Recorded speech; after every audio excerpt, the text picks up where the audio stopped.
Hello and welcome to Following On County Cricketer, the last show before we take a month-long hiatus. We'll be back though at the start of September, and you're listening either on talkSPORT 2, on the Following On podcast feed, or watching us via Steve Harmison's YouTube channel, or indeed on the Cricketer magazine's website. Looking back at an absolutely ridiculous 4 days of county cricket, and to be honest with you, I need a pause for breath after the last 3 games.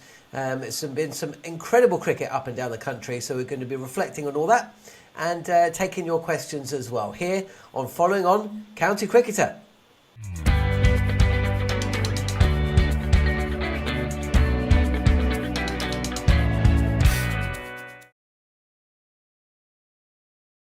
Okay, Harmy, well, look, I don't know about you, but look, it's been a busy week. I've been covering the T20s between England and South Africa for talkSPORT and talkSPORT 2. I've been looking after the kids. Summer holidays, of course, have just got underway, so suddenly life's a lot more hectic. But wherever I've been, whatever I've been up to, I've had one eye or one ear on the county championship, because this is shaping up to be some season. I got a message from my mate Josh Milligan, who used to produce a breakfast show, yesterday evening saying, can you not please stop winning games? He's a huge Hampshire fan. Obviously, Hampshire were tipped to win the title earlier this season by Nick Friend and also George DeBell, who aren't with us this week. You quite fancied Surrey. I wasn't ever going to tip Surrey, but tell you what, Surrey have conjured up 3 wins. They gave up 500 against Yorkshire and won. They were 140 for 7 in first innings after Essex had hit 280 and won. And they started the day on day 4, Warwickshire, 240 ahead, I think, 220 ahead, 6 wickets in hand. And then Kamar Roach, and possibly a little bit of fortunate umpiring. And then the most comfortable chase of 240 you'll ever see. And it's 3 wins out of 3. But you know, for a lot of, I'm not sure if you're aware, because I was following the Hampshire game. Oh, by the way, don't rule out Lancashire as well, who also conjured up and come from behind win against Kent. But I'm not sure if you were following it in the same way I was. But the Yorkshire game, the Yorkshire-Hampshire game, and the Surrey-Warwickshire game, for about 3 days were almost identical. The second innings, or third innings, I should say, for Yorkshire and Warwickshire, had them essentially dropping wicket, losing wickets, and leading Hampshire and Surrey by an almost identical score right up to the end of day 3. Then Hampshire rolled through Yorkshire. Warwickshire got through to closers play, 4 down. I thought that's it. Surrey are going to draw that game. You know, they're going to have to bat it out to draw. Hampshire are going to chase down the 200 odd, which they did. Lancashire had come back by that point. I'm thinking, oh man, three-way tie at the top here. And then Surrey conjured up, that spell by Kamar Roach, 4 wickets in 6 overs. And Hampshire lost their last 6 wickets for 40 runs. And this has been an amazing county championship. Actually, I'm not that bothered that there's a bit of a break, because I'm not sure I can take much more of this. It's been ridiculous. Yeah, it has. And the Surrey win was an unbelievable win. But that's what you pay your overseas for. You know, that's it. During my time, you play against the overseas. He makes a difference. I think the overseas are a little bit different now. It's a little bit more diluted because of obviously franchise cricket around the world. The big overseas don't come to England to play red ball cricket as much as what the big hitters from international cricket do. But Surrey have got one. They've got a big hitter. He doesn't play franchise cricket. One of the greatest bowlers of modern generation on a wicket which looked as though there wasn't much difference between the outfield and the wicket they played on. There was a little bit of green grass on the wicket there at the Oval. And Kamar Roach, he's a superstar, isn't he? He's a great man, but he's a great bowler as well when you give him the conditions. And he did that. He was the wickets. Some of the wickets and the deviation off the surface was perfect for Kamar. So it was a good win for Surrey. I think they needed it because of the way sort of Hampshire, I think Yorkshire look as though they've just run out of steam a little bit. Stephen Patterson's resigned last night as 4-day captain. I'll come on to that in a because Pat is a brilliant bloke, and that would have hurt Stephen.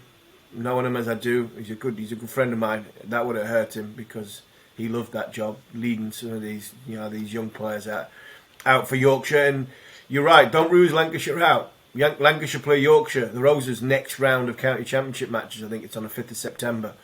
I don't think Surrey. There's some big games. Gloucestershire.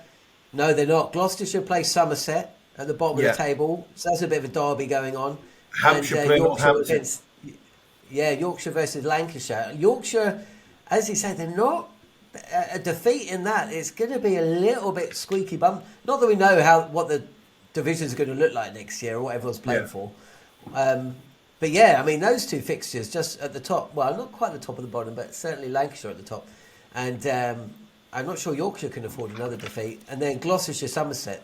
But yeah, sorry, carry on. You were saying about the Yorkshire-Hampshire game. Yeah, the Yorkshire-Hampshire game sort of fluctuated either way. Nobody really wanted to get a hold of it. And I thought, you know what? Third innings, moving day, 272. That's a score. That's a look as though that was a score that might be challenging, fourth innings. But you're also looking at it and thinking, 159 plus 218, is the pitch getting better and better? And will it be easier a fourth innings chase? And it looked as though that was the way it was. A huge partnership, I think it was, later on in that first innings of the Hampshire game by Ben Brown and Keith Barker. There was 70 for 7, I think. There was 70 for 7 at one point. So that was massive, but that's what good teams do. The good teams, they find a way of keeping themselves in the game.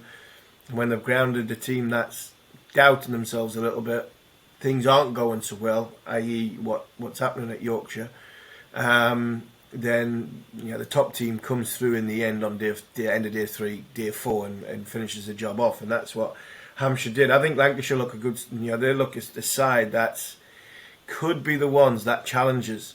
If one of the top teams sort of fall by the wayside and falter, I think Lancashire will challenge the other, either Hampshire or Surrey. Probably will be Surrey to the championship, because Hampshire, Lancashire are a very, very good side. They've got good bowling stocks. Young Bailey, he get 11 wickets in the match. Great signing Washington Sundar for the back end of the season. Yeah, so let's not forget Surrey aren't the only ones with an overseas pro. 3 wickets for Washington Sundar, and I don't think that Carl Abbott. I know he's not an overseas. He's Kolpak. Actually, no, he's not. Actually, how does Carl Abbott? Is he overseas now? I guess he is. Mohammed Abbas, he's overseas as well. Yeah. So the overseas players for Hampshire as well doing the do. I guess Carl Abbott must be an overseas pro now. I think he is. Yeah, I think he is an overseas. Did he not go back and play in South Africa this last year? I think there was talk about him going and play international cricket. Dwayne Olivier did. Else. Yeah, but I think I don't know. But whether he's overseas or not, he has played international cricket for another country, and he is very, very handy when it comes to bowling and wickets that have got conditions. And Mohammed Abbas is you give him a wicket which has got a little bit in it, and there's not many better than Mohammed Abbas trying to challenge the inside, the outside edge of the bat in and around that off stump. And I think that relentlessness between Abbott and, what did they get, 9? They got 16 wickets between them in that match against Yorkshire. So it's been another good round. Durham, my team, 421 in the first innings. Young Michael Jones, good young player. Durham stuck with him.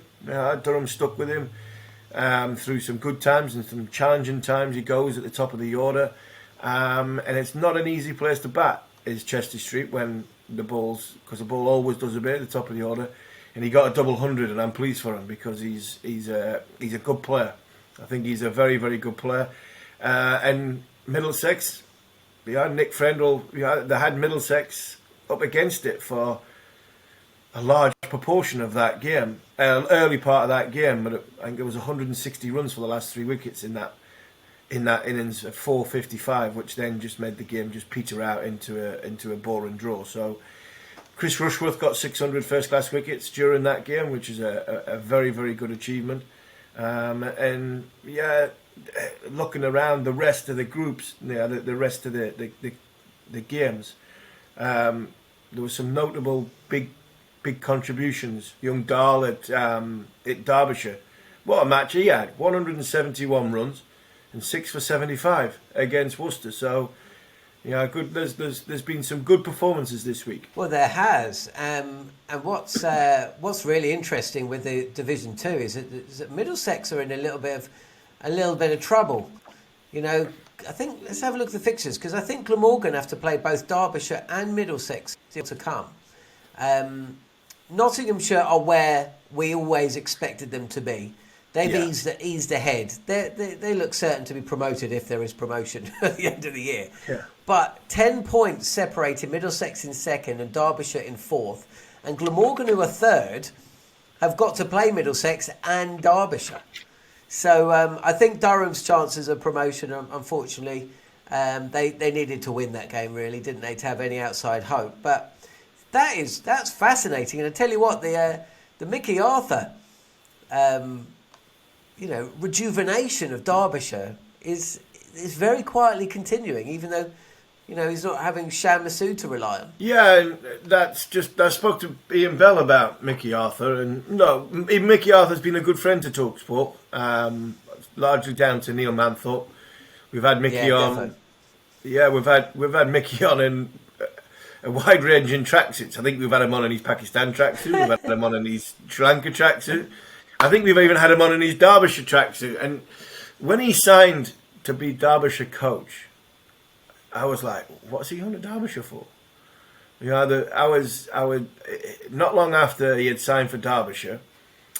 Me and Goffey got the director's cricket job at Yorkshire, and then we're having a conversation with Goffey and on a Monday night, talking about when I was sort of in the start of January, and it was like, how good would Micky Arthur be here? Because he is an unbelievable coach. It's like one of the sort of top Premier League coaches. Not so much sort of Guardiola. David Moyes. Yeah, but maybe he's a bit better than that. You're looking at David Moyes is pretty good. Yeah, but going to a championship club, and you're going, but in a lower end championship club. Very decent in white ball cricket, but there've been a little bit of a shambles in red ball cricket. And you're going, why has he gone there? And then you see the transformation. And I was talking to Belly about, because me and Bell went in as a batting consultant, and he only went, and he said this to me, Ian Bell only went because of Micky Arthur. He said he had other offers, but he said, I only went to work with Micky Arthur. And that was because of the amount of experience that he's got. Belly's trying to sort of get into the coaching world. He said, I thought it would be good to work with Micky Arthur. And he said he didn't disappoint. He said he was unbelievable. The way he runs the ship, runs the show, the way he speaks to players, the way he makes sure the players are, he says he's a little bit old school, but he makes sure the players have got what they need to execute their skills.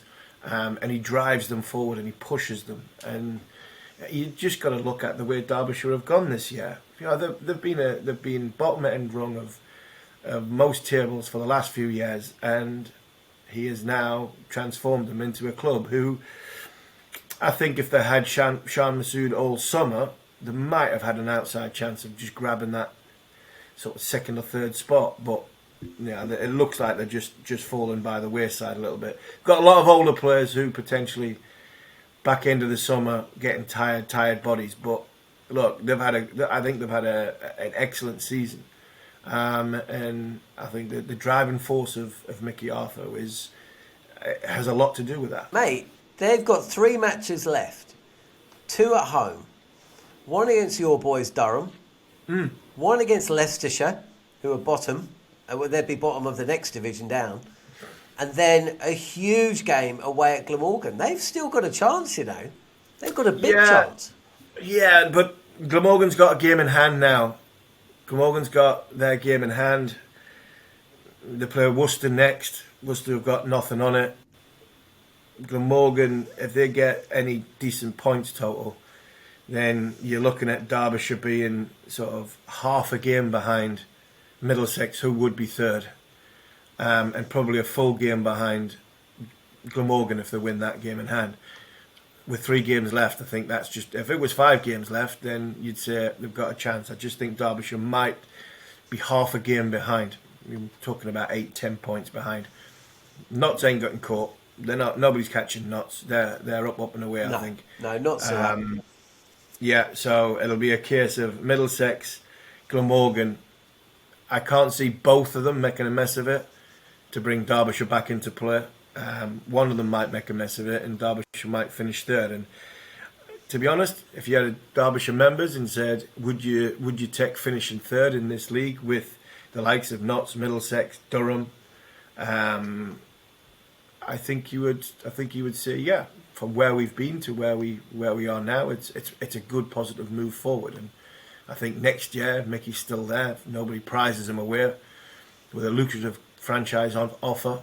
Then I think they'll get better and better because players want to come and sign for Micky Arthur. That's why Masood's there, and I think there'll be a couple more next year that go, you know what, I'm going to go and play for Derbyshire because I want to work with Mick. Yeah, I can see the appeal for a club like Derbyshire because I think Micky Arthur's the kind of guy, he is a bit old school. He wants to, he's the kind of guy that he'll be having a chat with the tea lady on the way in, won't he? Yeah. He'll be chatting with the guy that looks after the car park. He's top to bottom kind of manager. He's not just interested in, the cream, I suppose. He's not just interested in turning up on match day. He wants to be with the dog thrower out in the field. He wants to be watching all the second 11 games. He's such a cricket badger. It's ridiculous. Yeah, and I suppose you wouldn't quite get that opportunity at a bigger club. No, he reminds me so much of a man that I hold in so high regard as Jeff Cook. Got great values. And not only does he demand respect as the coach, but he demands you to respect the game and what the game stands for. And that seems to be the sort of Micky Arthur way. He's a dying breed, unfortunately, and in probably the modern day coaching. But he has got the values that he's had all his coaching career. I think are the ones that he instills in some of his players, especially the ones that have been around him a long time. And I think not only does he commands respect off the players to himself, but he expects them to respect the game, and it's done properly, it's done the right way. And I think that's why Derbyshire's got to where they've got to. Where has it all gone wrong for Somerset this year? Because they're in a little bit of trouble. They do have a game against Gloucestershire coming up, which... and they do have a game in hand over Warwickshire and Kent. But they can't afford for that gap between themselves in 9th and, say, Kent and Yorkshire in 6th and 7th to open up anymore. It's been a struggle for them. They've got themselves into good positions at times. But, only 2 wins from 10 matches tells its own sorry story. I mean, they've lost 5 games. 5 games. They're losing 1 in 2.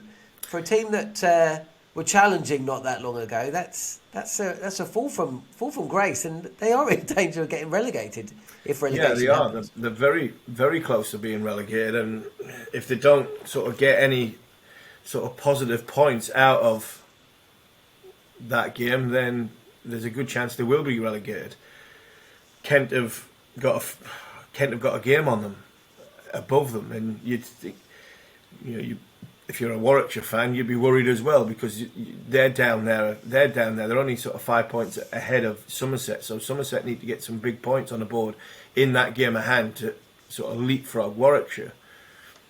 I'm not sure where it's gone wrong for Somerset. I think Somerset members, you can sort of send us a message in and try to unravel what's happened. For me, looking from the outside, it looks as though they've struggled to get the whole game. The good to win the whole game rather than again this week they've got 600 on the parts. Board. They've got 600 on the board and they can't bowl teams out, or they get rolled over for 150, 200, and they can't knock teams over in that respect. So they either bowl well in a game or they bat well in a game, but it doesn't seem so far this season they've batted and bowled well in a sort of a collective unit. It's not as though one discipline's misfunctioning. They've got some excellent bowlers who have took good wickets this year. Craig Overton's high up in the wicket takers. Peter Siddle high up in the wicket takers. But they've also got some big run scorers high up in the run scoring charts as well.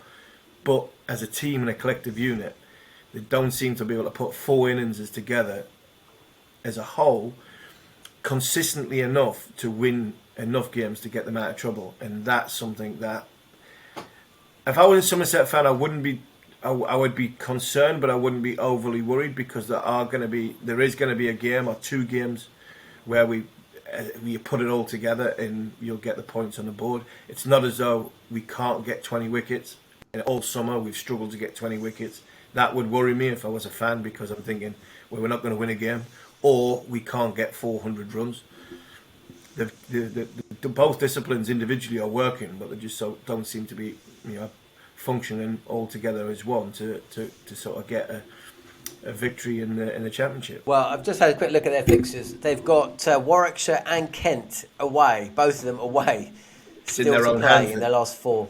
Yeah, it's in their own hands. But I think one of the worries is that when you're going to be playing it in September as well, is weather going to play a part? When you've got such a close battle at the bottom of the table and a really close battle at the top of the table, you don't really want rain in September for a week to be essentially deciding the championship. The other thing that, as a Surrey fan, it doesn't make any sense for them not to play Hampshire at Hampshire. If Surrey end up winning, they've beaten Hampshire at the Oval. Although why Hampshire put Surrey in, I don't think I'll ever really understand that.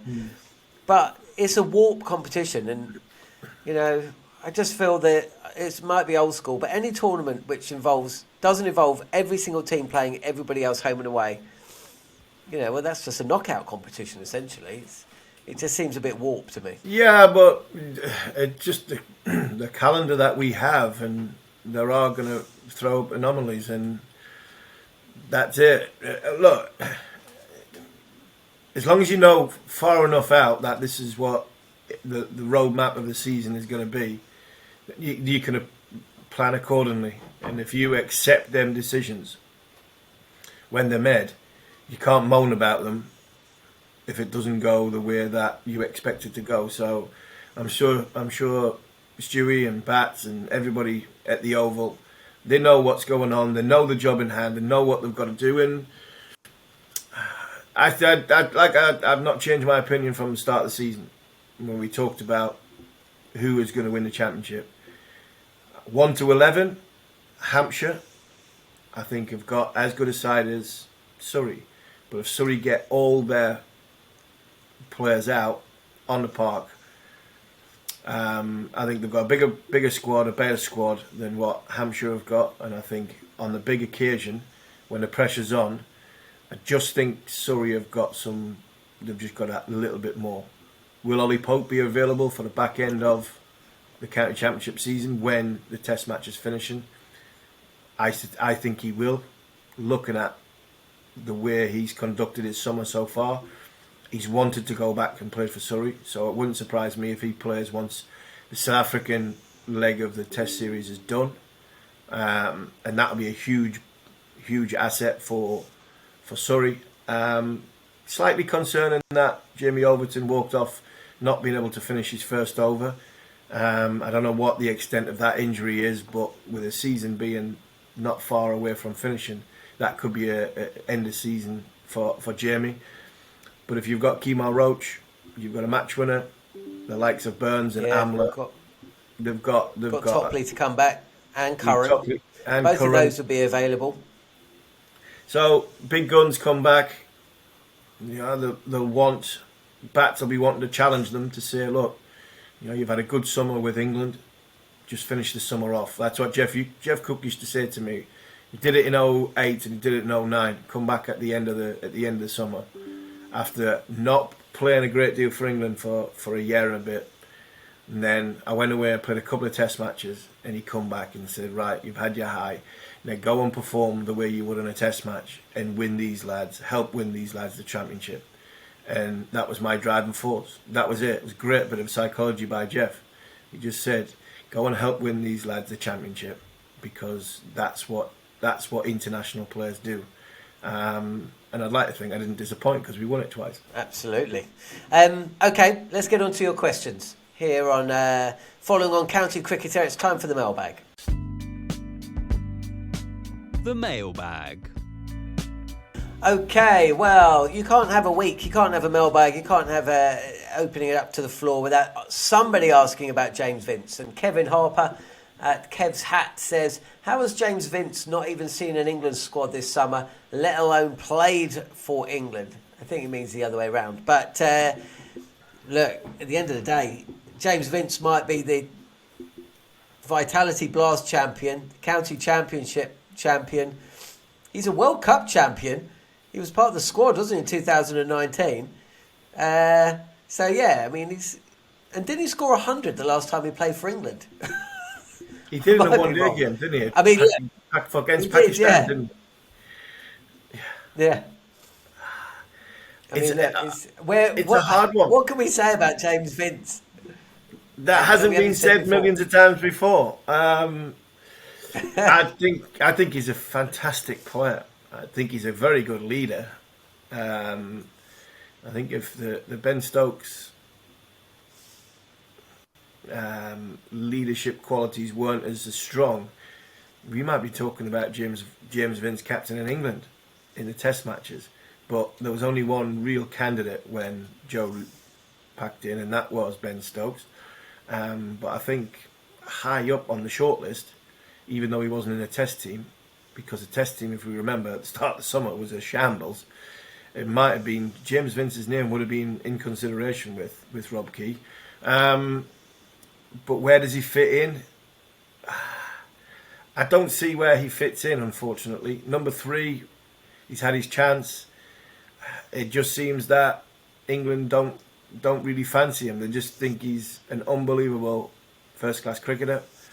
But at the test level, he has got technical faults that possibly because of the age he's at, and that's why Zach Crawley's getting a little bit more time, because he's a lot younger and hoping that he can develop and go through.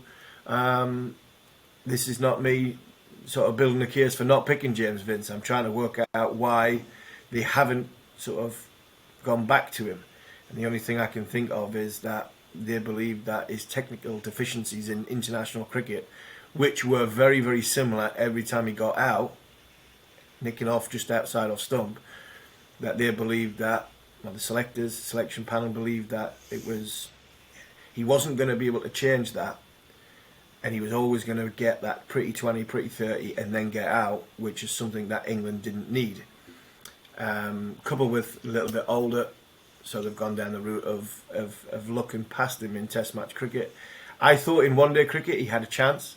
Like you said, when that whole team got replaced, Ben Stokes came in, Vince got 100 against, I think, Pakistan, was it Bristol? Or, it was down in the sort of south, I'm sure it was down in the south country. I'll be wrong, I'm sure I will be, but he got 100. And I thought, you know what, that might just sort of cement his place in the one-day side for a while at that number 3 spot. But England have gone back to Joe Root, who you can't argue with, really. He's one of the best players that's ever played cricket for England. So I just think James Vince is always going to feel aggrieved and unlucky that he's not got as many test or international caps as he should have.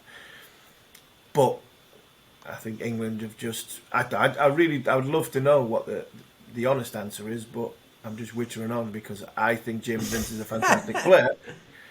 But he's only 31 as well, you know. Yeah, but what, Zach, 25, 24, 25? Yeah, no, I get that, but I'm just saying, it seems like, you know, it's not 35. Yeah, but if he's 31, is he going to be able to change? And the career he's had, his numbers are ridiculous. But can you change? Really, can you change that poking at a ball outside off stump? I think that's instinct. You know, is that technically you've got an issue there? And it's the same thing every time. Zach's got it. Zach hasn't got long left. before the push past Zach Crawley, because at the minute you bowl half volleys at him, and he'll maybe belt you for 3 or 4 fours, but he's going to nick it and he's going to be out.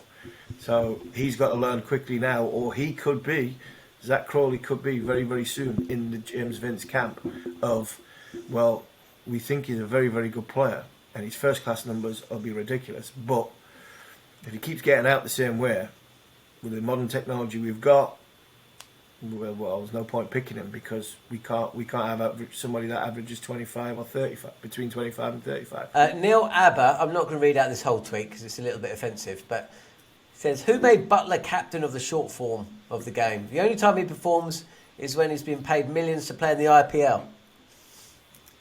No, I disagree with that. I think he's performed excellent. I think he's performed well for England. He's taking over the England... Yeah, I agree. I know that when Owen Morgan was asked, I was at Lord's listening to him say that, and obviously he's being political. He's not going to say, yeah, Jos Buttler should be captain because he was stepping away from the team. But he was saying, Moeen Ali, Chris Jordan, Jos Buttler, there's lots of captaincy experience in there. But it was always going to be Jos Buttler. Yeah. The fact that he's paid millions to play in the IPL, well, yeah. The thing that he's been paid millions to play in the IPL, I think, is a red herring. It's irrelevant. And actually, in some ways, you should take that as a justification for why he's the captain. Because if he can perform in the pressure cauldron of the IPL, and don't think that's not easy runs in the IPL. You speak to any overseas player who goes over there, if they pay big money for you, they expect big returns. The pressure is on immediately. We had Chris Gale. Remember the interview you did with Chris Gale? Yeah. Which went out on the channel. And he's saying the pressure, even for Chris Gale, he said the pressure at where was he, under Ray Jennings? RCB. Said it was just insane pressure. You seem to be always calm. And was that like that inside as well? Were you in the IPL, in international cricket, were you as calm on the inside as well? Yeah, absolutely. But, what comes with both is a lot of pressure. The expectation, because you set a standard, you've been so consistent scoring runs. I'm talking from a batting point of view. You're getting this big box as well, and the pressure, the fans. So the IPL is not as easy as it looks. It's a lot of pressure. And I've heard that before. I remember Tamar Mills. I think it was Tamar Mills, and he came back. He said, you get there and you're made very aware very, very quickly. You've got to perform. So the fact that he's been paid millions and he has performed in the IPL shows he can do it. And, But I think that what we've got to remember with Jos is he's coming into an England white ball side that has essentially lost their captain and their identity in Owen Morgan, lost their all-rounder, certainly the 50-over game, in Ben Stokes. And if you look at the white ball side that won the World Cup in 2019, yeah, all the batters are pretty much there apart from Morgan, but none of the bowlers are, apart from Adil Rashid, who hasn't played he missed a series himself for religious reasons.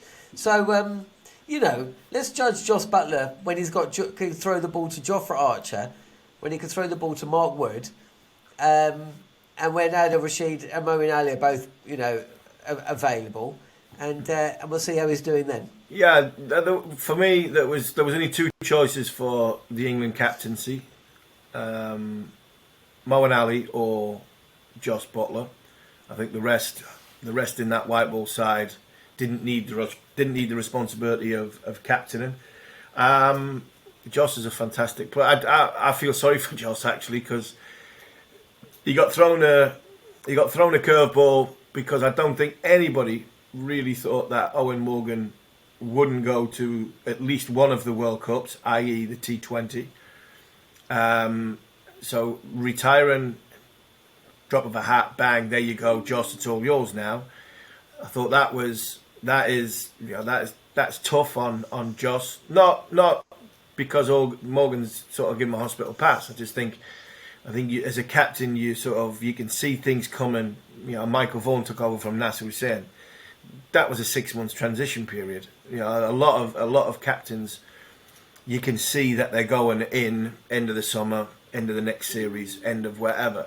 I don't think many people seen Owen Morgan, walking away there and then. So you've again got to sort of think on your feet, get your plans going, and try and get your head around the fact that you're captaining. As a player, I feel sorry for him because he's perfect to walk into this Test team now. But unfortunately, for 52 Test matches, he didn't score enough hundreds, and he's not there anymore.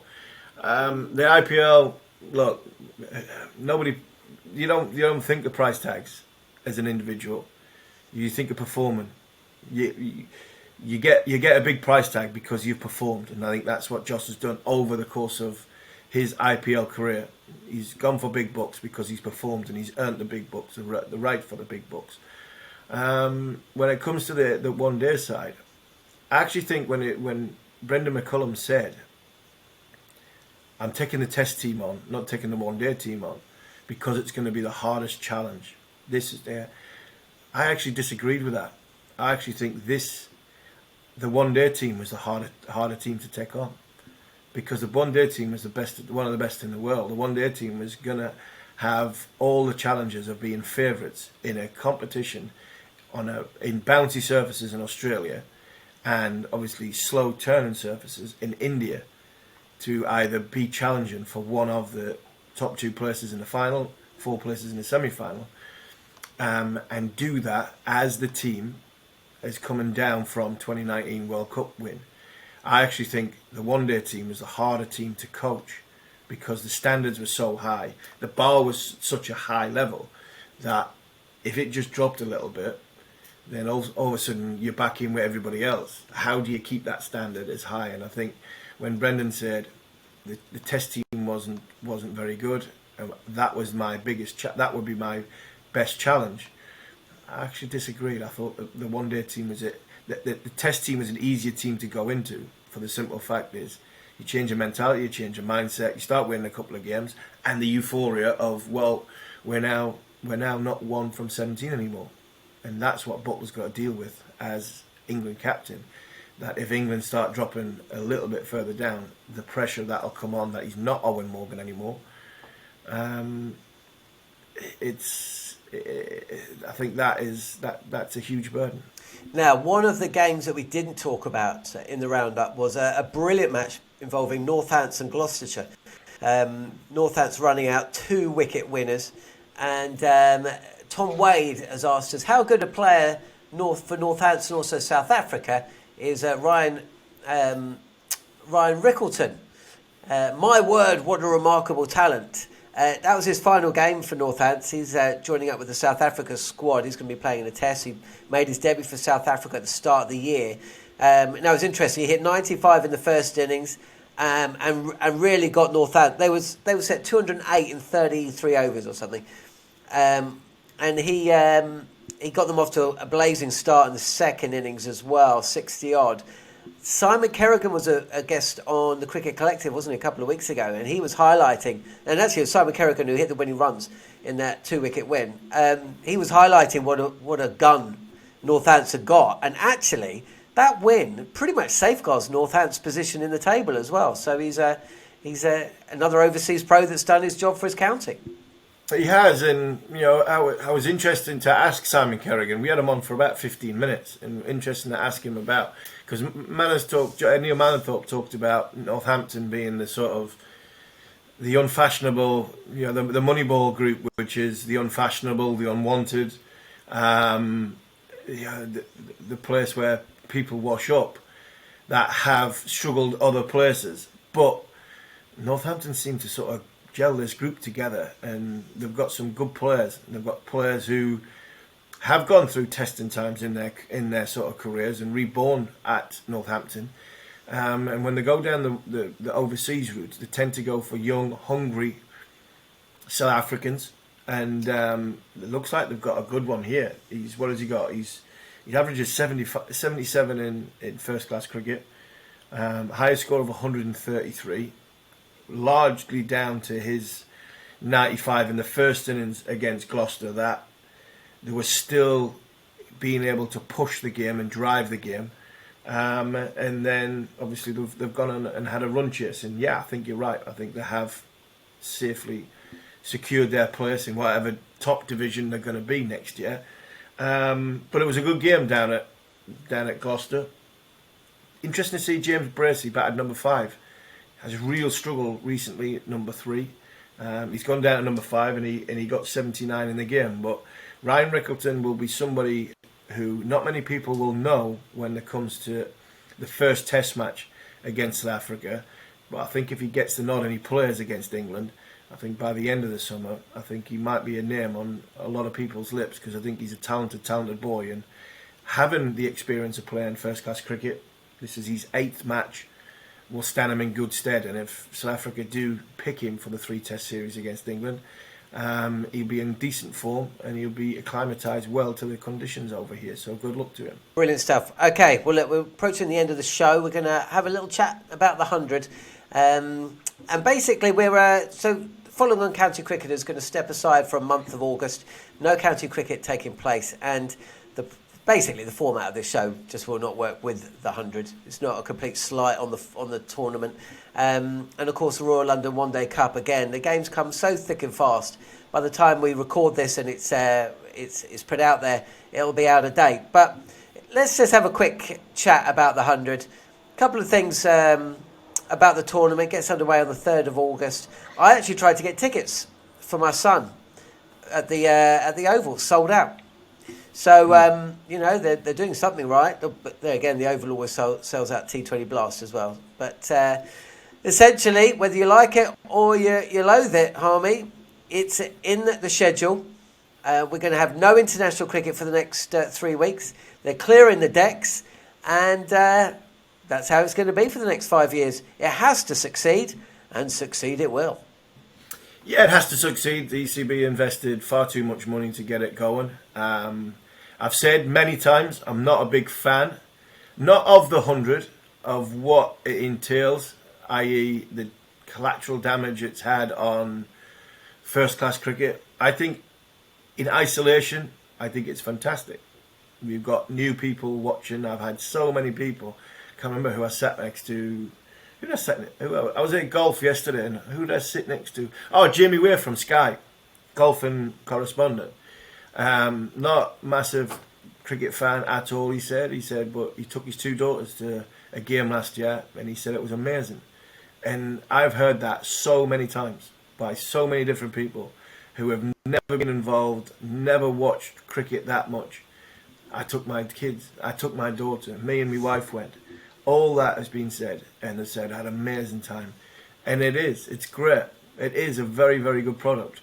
But old fuddy-duddies like me will keep coming back to the fact that the collateral damage is what that disappoints me with the 100 and the rest of our domestic English calendar, because obviously we only play for sort of 5.5 months in a year. We can't cram everything in. I think once the ECB have got the house in order, appointed a new chair, got a new chief executive or a permanent chief executive, and start running through what the priorities are in cricket over the course of the next 3 to 5 years, and then makes a roadmap of where everything fits in.